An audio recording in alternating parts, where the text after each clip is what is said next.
శుభోదయం. నా పేరు సిద్ధు. నేను 4వ తరగతి చదువుతున్నాను. నేను చెప్పబోయే మాటలు క్రిస్మస్ గురించి.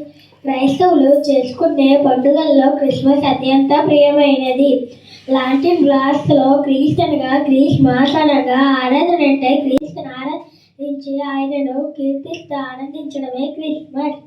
క్రిస్మస్ యేసుక్రీస్తు జననానికి గుర్తుగా ప్రపంచవ్యాప్తంగా వందల కోట్ల మంది ప్రజలు జరుపుకునే మతపరమైన సంస్కృతి పండుగ. అయితే కొంతమంది బైబిల్ ప్రకారం దేవుడు మానవ రూపంలో మానవ జాతి పాపాలను తొలగించడానికి భూమిపైకి వచ్చాడన్న కారణంగానే క్రిస్మస్ జరుపుకుంటారు.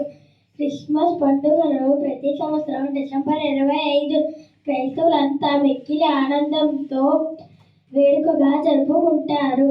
క్రిస్మస్కు చాలా రోజుల ముందే క్రిస్మస్ పండుగ సందడి ప్రారంభమవుతుంది. ఈ పండుగకు క్రైస్తవులు తమ ఇళ్లను, చర్చిలను ఎంతో అందంగా అలంకరిస్తారు. వెదురు బద్దలతో, రంగు కాగితాలతో ఒక పెద్ద నక్షత్రాన్ని తయారు చేసి ఇంటి పైకప్పు మీద ఎత్తుగా పెడతారు.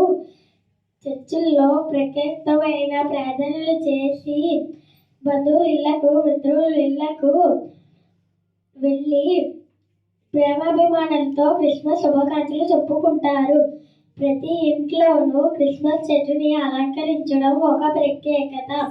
అయితే పిల్లలు బహుమతి కోసం శాంటాక్లాస్ వస్తాడని ఎదురు చూడడం మరొక ప్రత్యేకత.